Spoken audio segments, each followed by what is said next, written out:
कुछ शयूं जेके बेसिक्स जेके बायोलॉजी जी हूंदियूं आहिनि, बायोलॉजिकल जेका स्टडीज़ में अचनि थियूं, उहे असां ॿिनि लेक्चरनि में तव्हांखे ॿुधायोसीं। ठीकु आहे। अॼु असां जेको आहे 6वीं क्लास जी साइंस में मौजूदु हिकिड़ो चैप्टर आहे, 6 जेको आहे पहिरियों चैप्टर आहे, जंहिंमें आहे सेल जे बारे में स्टडी। हिन में सिंपल शयूं लिखियलु हूंदियूं आहिनि। ठीकु आहे न। असां थोरो डिटेल में उहे शयूं ॾींदासीं, छो त तव्हांजा जेके पेपर थींदा, तव्हांजो जेको पेपर थींदो, जेको अटैम्प्ट जेको पेपर थींदो तव्हांजो, उन में डिटेल में तव्हां खां घुमाए फिराए तव्हां खां पुछी सघनि था। हिन में तमामु सिंपल शयूं लिखियलु आहिनि। ठीकु आहे। हाणे इन जे बारे में वधीक तव्हांखे पाण खे स्टडी करणी पवंदी। जेके 9th क्लास में जेको बायो जो बुक आहे, या मुख़्तलिफ़ जेके इन जा जेके बेसिक हुजनि, या जेके मुख़्तलिफ़ कॉम्प्लेक्स फॉर्म में जेका टर्मिनोलॉजी हूंदी आहे, उहो तव्हांखे पाण स्टडी करणी पवंदी। अॼु असां थोरो जेको नज़र विझंदासीं सेल ते। ठीकु आहे। पहिरियों चैप्टर आहे 6वीं क्लास में साइंस जे बुक में। त सेल छा आहे? Basic structural and functional unit of life, यानी कि दुनिया में जेके बि जानदार आहिनि, ॿूटा हुजनि या जानवर हुजनि, उनजो जेको बुनियादी जेको स्ट्रक्चर ऐं फंक्शन हूंदो आहे, उहो डिपेंड कंदो आहे सेल ते। ठीकु आहे। बेसिक स्ट्रक्चरल फंक्शनल यूनिट जेको फर्स्ट टाइम जेका डिस्कवरी इन जी थी हुई, रॉबर्ट हुक हिकिड़ो साइंटिस्ट हो, 1665 में 1665 में उनखे डिस्कवर कयो।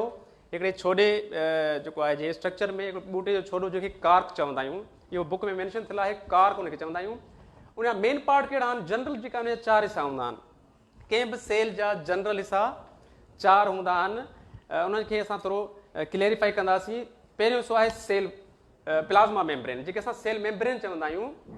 प्लाज़्मा मेम्ब्रेन या सेल मेम्ब्रेन इहो एनिमल ऐं प्लांट्स में, यानी कि ॿिन्ही में मौजूदु हूंदो आहे। इहो छाजो ठहियलु हूंदो आहे? लिपिड ऐं प्रोटीन जो ठहियलु हूंदो आहे, यानी कि लिपो प्रोटीन स्ट्रक्चर हूंदो आहे। लिपिड यानी कि चर्बी, प्रोटीन इन जो मिक्सअप हूंदो आहे। Both animal and plants made up of lipo protein, यानी कि ॿिन्ही में मौजूदु हूंदो आहे। ऐं छाजो ठहियलु हूंदो आहे? लिपिड ऐं प्रोटीन जो। इहो सन्हो हिकिड़ो परदो हूंदो आहे। फॉर एग्ज़ाम्पल हिकिड़ो असां सेल था खणूं, असांजे जिस्म में केतिरा ई सेल मौजूदु आहिनि। ठीकु आहे। असांजे जिस्म में कहिड़ा कहिड़ा सेल मौजूदु आहिनि? असांजे जेका जिस्म में बोन सेल आहे, ब्लड सेल आहे, मसल्स सेल आहे। जिस्म असांजो जेको आहे मसल्स जो ठहियलु आहे, यानी कि मसल सेल आहे। ठीकु आहे। उनखे अलावा नर्व सेल, न्यूरॉन्स मौजूदु आहिनि। मुख़्तलिफ़ ॿिया बि सेल मौजूदु आहिनि। हर कंहिं सेल जो हिकिड़ो पंहिंजो स्ट्रक्चर ऐं फंक्शन आहे। पर जनरल हिसा जेके आहिनि उहे असांखे इहे जेके 3 मिलंदा एनिमल सेल में, ऐं प्लांट सेल में वरी सेल वाल जी मौजूदगी, यानी कि जनरल हिसा 4 हूंदा आहिनि जानदारनि जे हिसाब सां। त कहिड़े बि सेल जो असां स्ट्रक्चर खणंदासीं, त उनजो जेको को बि हिकिड़ो सेल खणंदासीं, त उनजो स्ट्रक्चर जेको आहे, जेको ॿाहिरी जेका दीवार हूंदी आहे, इन खे असां प्लाज़्मा मेम्ब्रेन चवंदा आहियूं।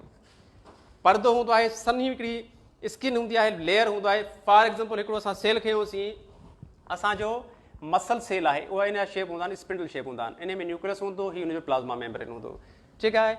ब्लड सेल खणंदासीं, ब्लड सेल न्यूक्लियस हूंदो, हीउ प्लाज़्मा मेम्ब्रेन हूंदो। यानी कि कंहिं बि सेल जो जेको ॿाहिरियों परदो आहे, उनखे असां चवंदा आहियूं प्लाज़्मा मेम्ब्रेन या सेल मेम्ब्रेन। ऐं इन जो साइंटिफिक टर्म आहे प्लाज़्मा लीमा। छो त जेका तव्हांजी जेका टेस्ट थींदी, इन में ईअं न सम्झो त 6वीं क्लास में एज़ इट इज़ तव्हांखे ॾींदा त सभु जेको आहे तव्हां मार्कूं खणी वञो, ईअं न हूंदो आहे। उते उनखे घुमाए फिराए तव्हां खां साइंटिफिक वर्ड्स जे बुनियाद ते बि पुछी सघनि था। ठीकु आहे।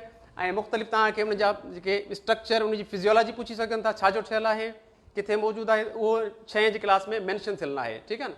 उहो तव्हांखे वरी डिटेल में स्टडी करणी पवंदी। 9th जा जेके बुक आहिनि या मथी जेका स्टडी आहे, उनखे थोरो ॾिसंदो, उन में तव्हांखे सभु शयूं मिली वेंदियूं। पर हीअ असां थोरो जनरल शयुनि ते नज़र विझंदासीं, बाक़ी डिटेल में स्टडी तव्हांखे पाण करणी पवंदी। ठीकु आहे। उन में पहिरियों प्लाज़्मा मेम्ब्रेन कंहिं बि सेल जो पहिरियों स्ट्रक्चर एनिमल सेल जो हुजे।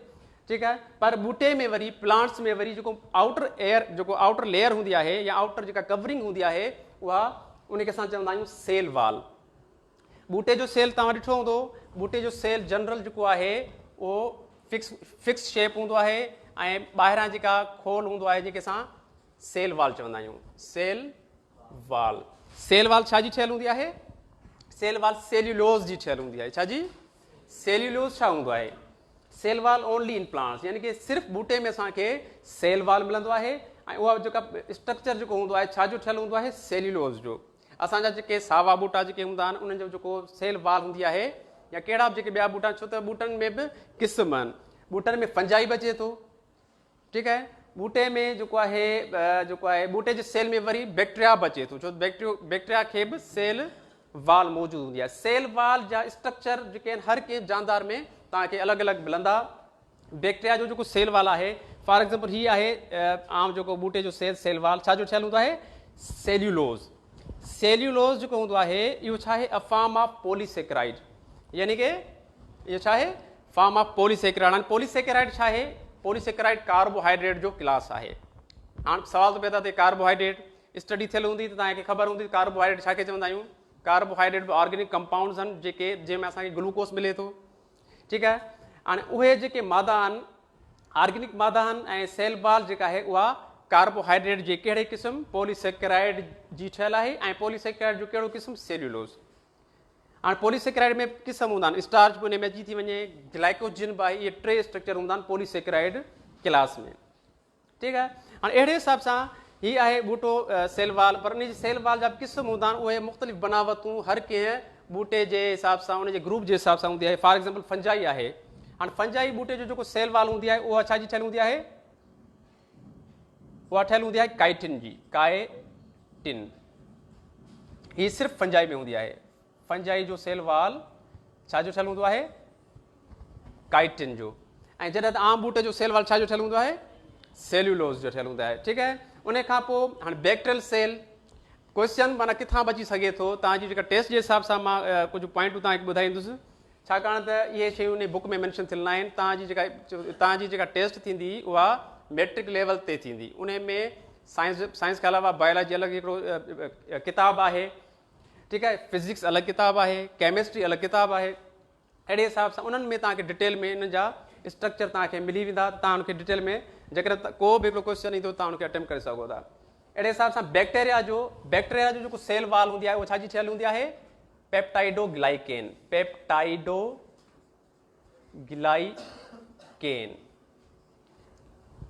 Peptidoglycan only in bacterial cell wall. हाणे बैक्टीरिया जो जेको स्ट्रक्चर आहे सेल उहो यूनिसेल्यूलर हूंदो आहे। इहो हिकिड़ो ई जानदार आहे, हिकिड़ो ई सेल आहे, खाए बि थो ऐं सभु कमकार करे थो, मुख़्तलिफ़ बीमारियूं बि फैलाए थो, असांखे फ़ाइदा बि ॾिए थो, नुक़सान बि ॾिए थो, या ग्रुप हूंदा आहिनि। उन्हनि जो जेको सेल वॉल हूंदो आहे छाजो ठहियल हूंदो आहे, पेप्टाइडोग्लाइकेन। पेप्टाइडो माना प्रोटीन जो ठहियल आहे ऐं ग्लाइकेन यानी कि छाजो ठहियल आहे, कार्बोहाइड्रेट, यानी कि मिक्सअप थियल आहे प्रोटीन ऐं कार्बोहाइड्रेट जो structure cell wall of the bacteria. अची सम्झ में? उन खां पोइ असां चऊं था सेल वॉल खां पोइ अच्छा इहा हार्ड हूंदी आहे ऐं इनसॉल्यूबल हूंदी आहे। सेल वॉल छा हूंदी आहे, हार्ड ऐं इनसॉल्यूबल, यानी कि पाणी में ॻरी न सघंदी आहे। इन करे ॿूटा पंहिंजो शेप पंहिंजो ऐं जेको आहे स्ट्रक्चर पंहिंजो फिल्म हालत में जेको आहे बीठा हूंदा आहिनि। साइटोप्लाज़म टियों हिसो आहे। साइटोप्लाज़म कंहिं बि सेल जो जेको आहे इनसाइड जेका जेलिनिमा पाणी हूंदो आहे उनखे असां साइटोप्लाज़म चवंदा आहियूं। हीअ हिन जो न्यूक्लियस आहे, ही जेलिनिमा पाणी यानी कि fluid part of the cell is called cytoplasm. Jelly like fluid जेको आहे इनसाइड द सेल साइटोप्लाज़म। ऐं साइटोप्लाज़म में मौजूदु सेल जा मुख़्तलिफ़ हिसा हूंदा आहिनि जेके पंहिंजो पंहिंजो कमु रखंदा आहिनि। उन्हनि खे असां चवंदा आहियूं सेल ऑर्गेनल्स। सेल ऑर्गेनल्स छा हूंदा आहिनि, सेल ऑर्गेनल्स यानी कि जीअं मशीनरी हूंदी आहे उन जा पार्ट्स हूंदा आहिनि, इहे सेल जा पार्ट हूंदा आहिनि जेके साइटोप्लाज़म में मौजूदु हूंदा आहिनि। ऐं इहे जेके सेल ऑर्गेनल्स हूंदा आहिनि उन ते चंद जेके मां तव्हांखे जेके इंपॉर्टेंट मां ॿुधाईंदुसि, बाक़ी हू त डिटेल आहे, मुख़्तलिफ़ तव्हांखे सेलनि में मुख़्तलिफ़ स्ट्रक्चर मिलंदा। पर जनरल जेके आहिनि माइट्रोकॉन्ड्रिया इहो असांखे साइटोप्लाज़म में मिलंदो आहे। साइटोप्लाज़म में मौजूदु फॉर एग्ज़ाम्पल हिकिड़ो सेल आहे, सेल जो साइटोप्लाज़म जेको आहे हुन ते थोरो नज़र था विझूं। हीअ आहे हुन जो न्यूक्लियस, हीअ आहे माइट्रोकॉन्ड्रिया। माइट्रोकॉन्ड्रिया जेको आहे स्ट्रक्चर इन खे असां चवंदा आहियूं power house of the cell या बैटरी ऑफ द सेल। जेका बि एनर्जी सेल खे मिलंदी आहे किथां मिलंदी आहे, माइट्रोकॉन्ड्रिया मां। माइट्रोकॉन्ड्रिया हिकिड़ा इहे जेके हिकिड़ा सिलेंड्रिकल बॉडीज़ हूंदियूं आहिनि, ठीकु आहे। हाणे उहा जेका आहे उनखे असां चवंदा आहियूं power house of the cell, यानी कि जेका बि एनर्जी मिलंदी आहे जिस्म खे उहा असांजे सेल में मौजूदु, साइटोप्लाज़म में मौजूदु, माइट्रोकॉन्ड्रिया में मौजूदु ATP मौजूदु हूंदी आहे, जेके असां चवंदा आहियूं energy currency of the cell. Energy currency ATP ये ट्राईफॉस्फेट हूंदो आहे, एडेनोसिन ट्राईफॉस्फेट हूंदो आहे।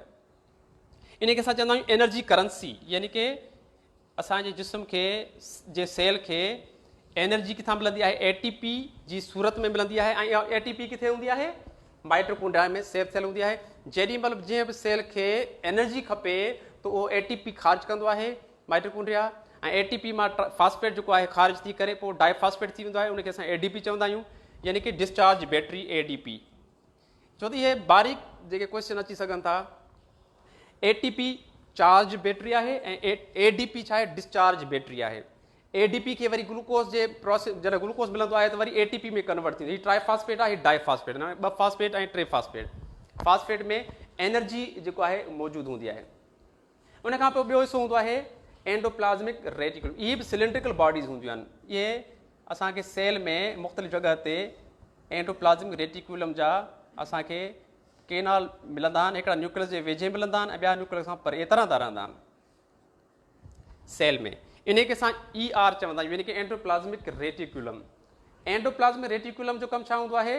जिस्म में मौजूदु सेलनि में डिटॉक्सिफिकेशन जेका आहे करणु। डिटॉक्सिफिकेशन यानी कि ज़रियाती असर ख़तमु कंदड़, यानी कि जेके बि असां ड्रग्स इस्तेमालु कंदा आहियूं, मेडिसन इस्तेमालु कंदा आहियूं, के बि केमिकल जेके अनवांटेड केमिकल जेके असांजे जिस्म खे न खपनि, उन्हनि जा जेका जॾहिं उहे मेटाबोलाइट थी करे जॾहिं उहे जिस्म में हल थी वेंदा आहिनि त सेल में मौजूदु जेका एंडोप्लाज़्मिक रेटिकुलम हूंदो आहे, इहे जेके सिलेंड्रिकल बॉडीज़ हूंदियूं आहिनि, इहे ॾियारी निमा प्लेट लाइक स्ट्रक्चर हूंदा आहिनि। इहे छा कंदा आहिनि? उनखे डिटॉक्सीफाई कंदा आहिनि, उनखे उनजो असरु जेको हूंदो आहे ज़ाइल कंदा आहिनि। Detoxification of harmful drugs. खोड़ असां मेडिसिन खाईंदा आहियूं, इन जे थ्रू उनजी जेको ज़ाइल थींदो आहे असांजे सेल में। इन जा केतिरा ई फंक्शन हूंदा आहिनि, सिंपल सिंपल जेके शयूं मथां एग्ज़ाम में तव्हांखे अची वञनि। उन खां पोइ उन जा 2 क़िस्म हूंदा आहिनि, रफ़ ऐं स्मूथ हूंदा आहे। उहो तव्हां डिटेल में तव्हां पढ़ंदो, जब 9th जो किताबु खणंदो उन में तव्हांखे नज़र ईंदो रफ़ ऐं स्मूथ। ठीकु आहे। अच्छा, ॿियो इन जो फंक्शन हूंदो आहे, ॿियो बि इंपॉर्टेंट फंक्शन हूंदो आहे।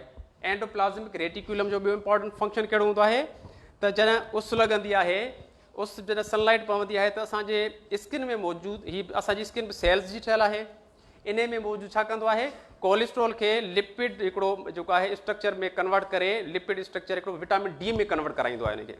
यानी कि विटामिन D असां चवंदा आहियूं उस मां मिलंदी आहे। उस मां जॾहिं उहा जेके रेडिएशन मिलंदी असांजे स्किन खे लॻंदा आहिनि त इन में मौजूदु किरोड़नि जी तादाद में, अरबनि जी तादाद में जेके सेल्स आहिनि, उन्हनि में जेके एंडोप्लाज़्मिक जेका रेटिकुलम आहे उहा छा कंदी आहे? जिस्म में मौजूदु कोलेस्ट्रॉल जा जेके मालिक्यूल आहिनि उनखे लिपिड जेको आहे स्ट्रक्चर में कन्वर्ट करे उनखे विटामिन D में कन्वर्ट कंदी आहे। ऐं विटामिन D जो कमु छा हूंदो आहे? हॾियुनि खे मज़बूत करणु। ठीकु आहे। छो त विटामिन D बि असांजी छो त कैल्शियम असांखे असांजे जिस्म खे खपे, पर कैल्शियम कॾहिं कॾहिं असांखे कैल्शियम वारियूं शयूं खोड़ इस्तेमालु कंदा आहियूं पर लॻंदियूं न आहिनि। खीर बि पीअंदा आहियूं या पोइ बि असांजे जोड़नि में सूर रहंदो आहे। उनजो मेन सबबु इहो हूंदो आहे त असां उस कोन वठंदा आहियूं या विटामिन D वारियूं शयूं असां इस्तेमालु न कंदा आहियूं, छो त असांजे सब्जियुनि में बि विटामिन D मिलंदी आहे, पर उस में न रहण जे करे असांजे हॾियुनि जे उनजो साइड इफेक्ट पवंदो आहे त उहा कैल्शियम जज़ब न करे सघंदा आहिनि असांजा बोन्स। ठीकु आहे। हिकिड़ो जनरल नॉलेज हुई हिन में। अच्छा, उन खां पोइ आहे गोल्जी कॉम्प्लेक्स आहे, जेके असां गोल्जी बॉडी बि चवंदा आहियूं। इहे बि हिकिड़ा बॉडीज़ हूंदियूं आहिनि, इहे वरी ओवल बॉडीज़ हूंदियूं आहिनि असांजे सेल्स में। इहे बि सीक्रिएशंस यानी कि रतूं बतूं, कार्बोहाइड्रेट, प्रोटीन या जेके बि मादा हूंदा आहिनि असांजे सेल में जॾहिं अची वेंदा आहिनि त इन्हनि खे स्टोर कंदियूं आहिनि, स्टोर कंदियूं आहिनि, उनखे डिस्ट्रीब्यूट बि कंदियूं आहिनि ऐं हिकिड़ो इंज़ाइम बि पैदा कंदियूं आहिनि। लाइज़ोज़ाइम हिकिड़ो इंज़ाइम हूंदो आहे। ठीकु आहे। हाणे उहो इंज़ाइम छा कंदो आहे? उहो स्टोर थींदो आहे लाइज़ोज़ोम में। लाइज़ोज़ोम वरी छा हूंदा आहिनि? इहे सेल डाइजेशन में हेल्प कंदा आहिनि। सेल पंहिंजी ग़िज़ा पाण बि वठंदो आहे सेल मेम्ब्रेन जे थ्रू, प्लाज़्मा मेम्ब्रेन जे थ्रू मुख़्तलिफ़ जेके मटीरियल जी ट्रांसपोर्टेशन अंदरि जारी हूंदी आहे। अंदरि जेको आहे ट्रांसपोर्टेशन हुअण जे करे असां उनखे असां चवंदा आहियूं, यानी कि ट्रांसपोर्टिंग जेको आहे हुनजो मेन फंक्शन छा आहे? ट्रांसपोर्टेशन। ट्रांसपोर्टेशन यानी कि मुख़्तलिफ़ मादनि जी अच वञु उहो हर वक़्तु जारी रहंदी आहे। सेल पंहिंजे ॿाहिरां मुख़्तलिफ़ जेके आहिनि खाधे जा मालिक्यूल, पाणी जेको खपंदो आहे उहो अंदरि कंदो रहंदो आहे। ऐं ट्रांसपोर्टेशन जा बि 2 फेज़ हूंदा आहिनि, यानी कि हिकिड़ी हूंदी आहे ऑटोमेटिक थींदी आहे, हिकिड़ी ऑटोमेटिक, ऐं ॿिए उहो पंहिंजी एनर्जी यूज़ कंदो आहे। ट्रांसपोर्टेशन 2 क़िस्म हूंदा आहिनि, यानी कि हिकिड़ी पैसिव ट्रांसपोर्ट, पैसिव ऑटोमेटिक हूंदी आहे। उनखे का बि एनर्जी हू इस्तेमालु न कंदो आहे सेल, उहो ऑटोमेटिक अंदरि मादा दाख़िल बि थींदा आहिनि ऐं ख़ारिज बि थींदा आहिनि। ठीकु आहे। उन खां पोइ इन जे करे असां चवंदा आहियूं पार्शली परमिएबल। हिकिड़ी शइ ज़हन में रखिजो त सेल वाल जेका आहे उहा परमिएबल आहे। परमिएबल मां मुराद छा हूंदो आहे? हर क़िस्म जो मटीरियल ॿाहिरां अंदरि दाख़िल थी वेंदो आहे, पाणी जेको हूंदो ॿाहिरां अंदरि दाख़िल थी वेंदो आहे, उनखे परमिशन ॾियणु। त सेल वाल परमिएबल आहे, परमिशन मां वरितलु आहे। ऐं प्लाज़्मा मेम्ब्रेन जेका हूंदी आहे इनसाइड उहा वरी सेमी परमिएबल, यानी कि कंहिं बि शइ खे रोके, कंहिं शइ खे छॾे, या पार्शली परमिएबल। पार्शली में मुराद कुछ छॾे कुछ उनखे इजाज़त ॾे, जेका शइ उनखे खपंदी आहे त उनखे छॾींदी आहे, या प्लाज़्मा मेम्ब्रेन या सेल मेम्ब्रेन परदो जेका उनखे रिक्वायरमेंट में न हूंदी आहे उनखे रोके रखंदी आहे। इन करे इहो मेन फ़र्क़ु हूंदो आहे ॿिन्ही में। ऐं ॿियो मेन फ़र्क़ु इहो हूंदो आहे त हीअ थिन हूंदी आहे, प्लाज़्मा मेम्ब्रेन जेको आहे उहो तमामु थिन हूंदो आहे, यानी कि सनो हूंदो आहे, सनो परदो हूंदो आहे, जॾहिं त सेल वाल हार्ड हूंदो आहे ऐं सख़्तु मादनि जो ठहियलु हूंदो आहे हर क़िस्म जो, छो त ॿूटे जे सेलनि में सेल वाल मां जेको आहे पाणी हर शइ क्रॉस करे जल्दी अंदरि दाख़िल थी वेंदो आहे। अचे सम्झ में? अच्छा, उन खां पोइ लाइज़ोज़ोम जो कमु छा आहे? लाइज़ोज़ोम जो कमु आहे सेल जे डाइजेशन में हेल्प करणु। सेल में खोड़ मादा उन्हनि जी बि अञा डाइजेशन न थियणी हूंदी आहे, पोइ उतां एनर्जी रिलीज़ थींदी आहे। उन डाइजेशन में लाइज़ोज़ोम जो किरदारु हूंदो आहे। ठीकु आहे। उन खां पोइ हिकिड़ा मादा हूंदा आहिनि जेके कुझु मादा वरी ॿूटे में हूंदा आहिनि ऐं एनिमल सेल में मौजूदु न हूंदा आहिनि। उहे कहिड़ा हूंदा आहिनि? ॿूटे में मौजूदु हूंदा आहिनि प्लास्टिड्स। प्लास्टिड्स छा हूंदा आहिनि? प्लास्टिड तव्हांखे नज़र ईंदो हूंदो। प्लास्टिक असल में हिन बुक में लिखियलु आहे क्लोरोप्लास्ट। क्लोरोप्लास्ट साओ हिकिड़ो मादो रखंदड़ हिकिड़ो स्ट्रक्चर हूंदो आहे जंहिंमें क्लोरोफिल मौजूदु हूंदी आहे। ऐं ॿूटो पंहिंजी जेका आहे ग़िज़ा कहिड़े छाजे ज़रिए खणंदो आहे? फोटोसिंथेसिस जे ज़रिए उहा उन में कंदो आहे। पर उहो पाण क़िस्म हूंदो आहे प्लास्टिड्स जो। प्लास्टिड्स छा हूंदा आहिनि? इहे रंगीन थेलियूं हूंदियूं आहिनि ॿूटे जे सेलनि में। रंगीन थेलियुनि मां जिस्म हूंदा आहिनि, छा में? ॿूटे जे सेल में हूंदा आहिनि। इहे मुख़्तलिफ़ कलर जा जेके स्ट्रक्चर मौजूदु हूंदा आहिनि। हीअ सेल जेको आहे सेल आहे, सेल में अंदरि ही लार्ज वैक्यूल आहे हिन में। ठीकु आहे, इन जो न्यूक्लियस आहे। अच्छा, इहे जेके प्लास्टिड्स हूंदा आहिनि इहे कलर्ड बॉडीज़ हूंदियूं आहिनि, रंगीन मादा हूंदा आहिनि ऐं ॿूटे खे मुख़्तलिफ़ कलर मुहैया कंदा आहिनि। इन्हनि जा टे क़िस्म हूंदा आहिनि। प्लास्टिड जा टे क़िस्म आहिनि। हिकिड़ो पहिरियों क़िस्म आहे हिन जो क्लोरोप्लास्ट, जेके सां जेको हिन बुक में मैंशन थियल आहे क्लोरोप्लास्ट साओ मादो हूंदो आहे जंहिंमें क्लोरोफिल मौजूदु हुजे। हीअ थेलियुनि मां जिस्म हूंदो आहे क्लोरोप्लास्ट जंहिंमें। हीअ हिन जो पहिरियों क़िस्म आहे क्लोरोप्लास्ट। ॿियो क़िस्म हूंदो आहे क्रोमोप्लास्ट। इहे रंगीन जिस्म हूंदा आहिनि ऐं ॿूटे खे गुलनि खे जेको आहे कहिड़ो कलर ॾींदा आहिनि? मल्टी कलर, यानी कि साए खां अलावा येलो हुजे, ऑरेंज हुजे, रेड हुजे, या जेके बि गुलनि जा कलर हूंदा आहिनि, फ्रूट जा कलर हूंदा आहिनि, उनखे क्रोमोप्लास्ट ॾींदा आहिनि।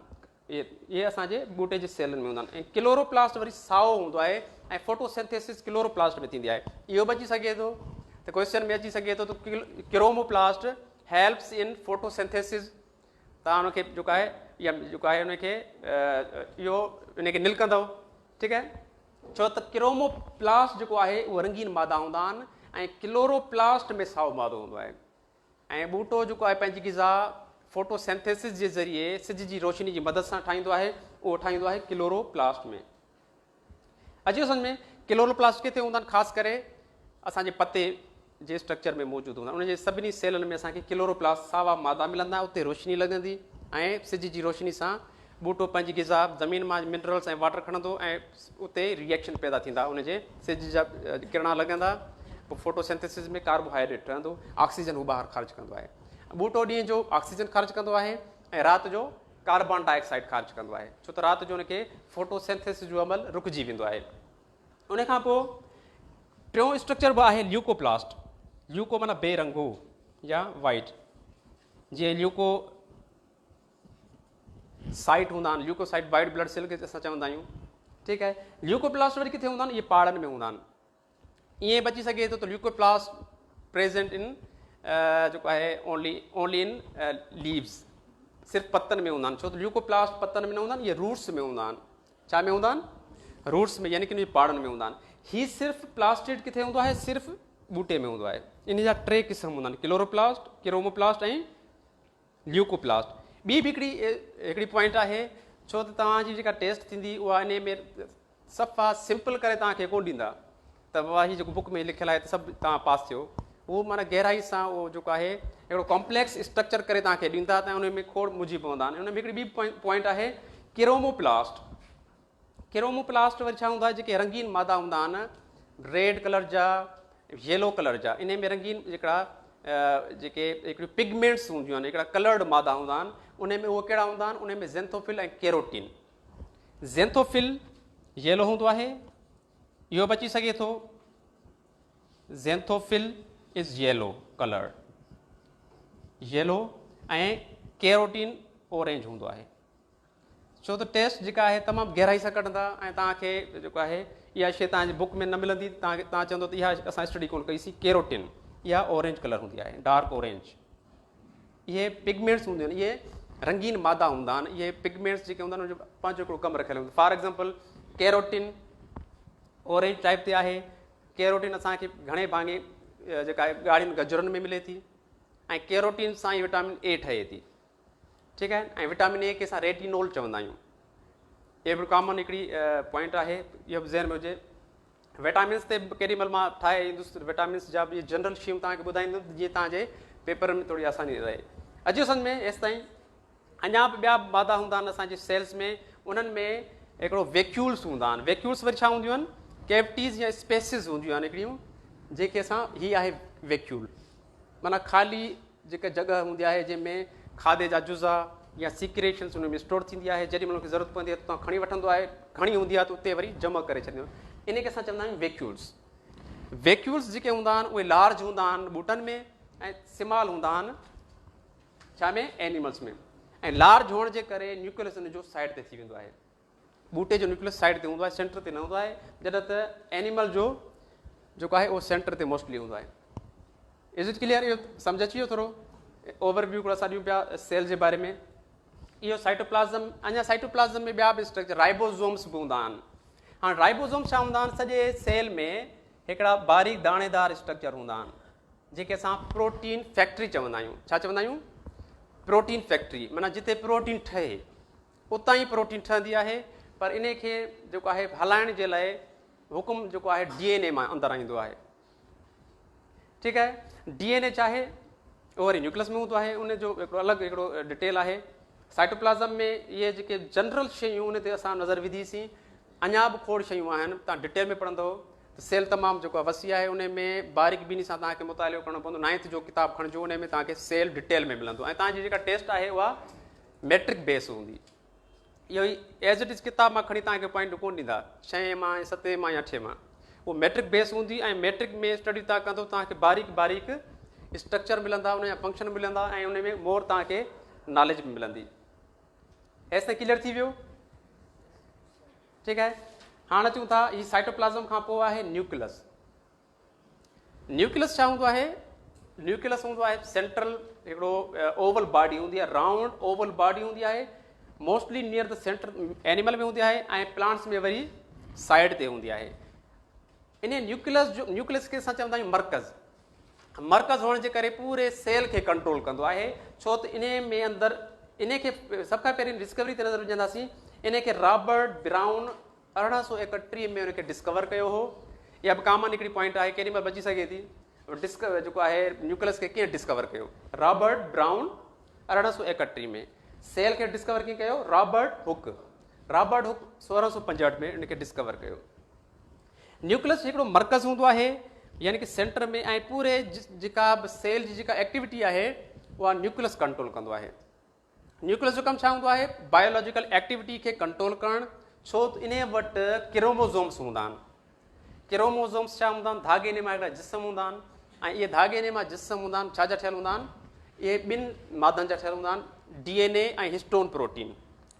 DNA डीऑक्सीराइबोन्यूक्लिक एसिड ऐं ॿियो हिस्टोन प्रोटीन। इहो बि हिकु कॉमन पॉइंट आहे त chromosome is made up of DNA, RNA, DNA histone protein, या ॿियो बि हिकिड़ो ऑप्शन अची सघे थो त DNA ऐं हिस्टोन प्रोटीन। हिस्टोन प्रोटीन हीअ आहे histone protein. Histone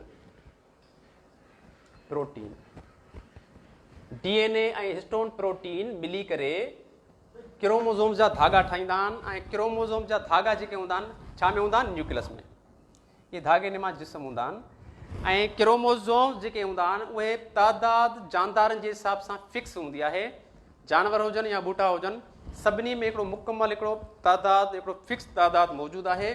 for example chromosome number जेके आहिनि इंसान में 46 आहिनि। इंसान में घणा आहिनि? 46 क्रोमोज़ोम्स, यानी कि असांजे जिस्म में 46 क्रोमोज़ोम्स आहिनि। हाणे इहो बि हिकिड़ो हिन मां कॉमन पॉइंट अची सघे थी त बाबा सोमेटिक सेल ऐं जर्म सेल, यानी कि असांजो जिस्म 2 सेलनि जो ठहियलु आहे। सोमेटिक यानी कि जंहिं मां असांजो जिस्म ठहियो आहे, इन में घणा हूंदा आहिनि? 46 हूंदा आहिनि। पर असांजे जर्म सेल, यानी कि जेके असां सेक्स सेल बि चवंदा आहियूं, इन्हनि में वरी हाफ नंबर हूंदा आहिनि, यानी कि 23 क्रोमोसोम्स असांखे मिलंदा। ठीकु आहे। ऐं जेके जर्म सेल कहिड़ा हूंदा आहिनि, ओवा ऐं स्पर्म हूंदा आहिनि, इहे उन्हनि जी फर्टिलाइज़ेशन खां पोइ वरी सोमेटिक सेल या सोमेटिक बॉडी ठहंदी, वरी 46 क्रोमोसोम कंप्लीट थींदा। नेल में बि मेल जे जेको आहे जर्म सेल में बि 23 क्रोमोसोम्स ऐं फीमेल जे जर्म सेल में 23 क्रोमोसोम्स। ठीकु आहे। हाणे उहो ऐं जेको जर्म सेल हूंदो आहे उहो छा हूंदो आहे, हेप्लॉइड हूंदो आहे। हेप्लॉइड जो मक़सदु आहे half number of chromosomes. Haploid means half number, जंहिंमें अधु तइदाद क्रोमोसोम्स जी हुजे। जेकर इंसान जो जेको हेप्लॉइड आहे जेको सेल, उन में 23 हूंदा मेल में, 23 फीमेल में हूंदा। जॾहिं उहे कंबाइन थींदा त डिप्लॉइड सेल ठहंदो, उन में 46 क्रोमोसोम्स, त फिक्स तइदाद हूंदो आहे। त अॻिते हलंदासीं। फ्रॉग में 26 क्रोमोसोम्स आहिनि, यानी कि ॾेडर में घणा आहिनि, 26 क्रोमोसोम्स आहिनि। इहो बची सघे थो। ऐं ॾेडर जो साइंटिफिक नालो छा आहे, राना टिगरीना, मां लिखायो हो लास्ट टाइम में। ऐं इंसान जो छा आहे, होमोसेपियन। इहे साइंटिफिक जेके आहिनि वर्ड्स बची सघनि था तव्हां खां क्वेश्चन्स में। हनी बी आहे, उन में 16 क्रोमोसोम्स हूंदा आहिनि। हनी बी में घणा, 16 हूंदा आहिनि। ओनियन में 16 हूंदा आहिनि। कॉर्न में 12 हूंदा आहिनि। केट में 12। केतिरा ई जानवर ऐं ॿूटा आहिनि, असां लातादाद उन्हनि जो कोन था लिखी सघूं। जनरल 2 टे शयूं मां जेके आहिनि लिखियूं आहिनि। ठीकु आहे। अच्छा, उन खां पोइ हिकिड़ी जनरल टर्मिनोलॉजी आहे नॉलेज जे लाइ। असां वटि ॿियूं बि आहिनि जेके स्टडीज़ आहिनि, ऑप्थेल्मोलॉजी। हीअ त असां जेको सेल जो ॾिनोसीं जेको आहे बुनियादी पॉइंटूं। अञा बि इन ते असां DNA ते बि ॻाल्हाए सघूं था, RNA ते बि ॻाल्हाए सघूं था। सेल हिकिड़ो वसी आहे, पर वधीक जेका स्टडी तव्हांखे पाण बि करणी पवंदी। उन में जेका शइ सम्झ न अचे त तव्हां पुछिजो। बाक़ी कुझु पॉइंटूं आहिनि। ऑप्थेल्मोलॉजी, ऑप्थेल्मोलॉजी में स्टडी ऑफ द आई, अखियुनि जी बीमारियुनि जे मुतालिक़ जेका स्टडी हूंदी आहे उनखे असां ऑप्थेल्मोलॉजी चवंदा आहियूं। ऑप्थेल्मोलॉजी मीन्स यानी कि study of the eye and its diseases. ऐं जेके एक्सपर्ट हूंदा आहिनि, जेके अखियुनि जी बीमारियुनि जा माहिर हूंदा आहिनि, उनखे असां चवंदा आहियूं ऑप्थेल्मोलॉजिस्ट। ठीकु आहे। Entomology, study of the insects. इहे मां कुझु टर्मिनोलॉजी जेका फर्स्ट जेका लेक्चर में न लिखियूं, कुझु रहिजी वियूं। एंटोमोलॉजी मीन्स इहो बची सघे थो जनरल इन में टेस्ट में। एंटोमोलॉजी मीन्स एंटोमोलॉजी, एंटो आहे हिते, एंटो मीन्स इंसेक्ट्स, यानी कि स्टडी ऑफ द इंसेक्ट, जीतनि जो मुतालियो, उहा फील्ड आहे एंटोमोलॉजी। ॿी आहे ornithology. Ornithology means study of the birds, यानी कि पखियुनि जो जेको मुतालियो हूंदो आहे उहा स्टडी अचे थी ऑर्निथोलॉजी में। Ichthyology, study of the fishes. Ichthyo means fish, यानी कि मच्छियुनि जो बि हिकिड़ो इल्मु आहे। फ्रेश वाटर ऐं मेरीन वाटर में जेका फील्ड आहे एक्थियोलॉजी, यानी कि इहा बि कुझु जनरल टर्मिनोलॉजी लिखियूं। अच्छा, ॿियो आहे सोमेटिक सेल ऐं जर्म सेल। मां ॿुधाए चुको आहियां असांजो जिस्म छाजो ठहियलु आहे, सोमेटिक सेल जो ठहियलु आहे। ऐं असांजा जेके सेक्स सेल आहिनि उहे जर्म सेल असां चवंदा आहियूं। सोमेटिक सेल डिप्लॉइड हूंदो आहे, इन में मुकमल तइदाद हूंदी आहे क्रोमोसोम्स जी। जर्म सेल में हाफ नंबर हूंदो आहे, यानी कि अधु तइदाद, मेल में अधु फीमेल में, तॾहिं उहो डिप्लॉइड ठहंदो आहे। क्लियर थी वियो? जेकॾहिं सम्झ न आयो हुजे त पुछी सघो था।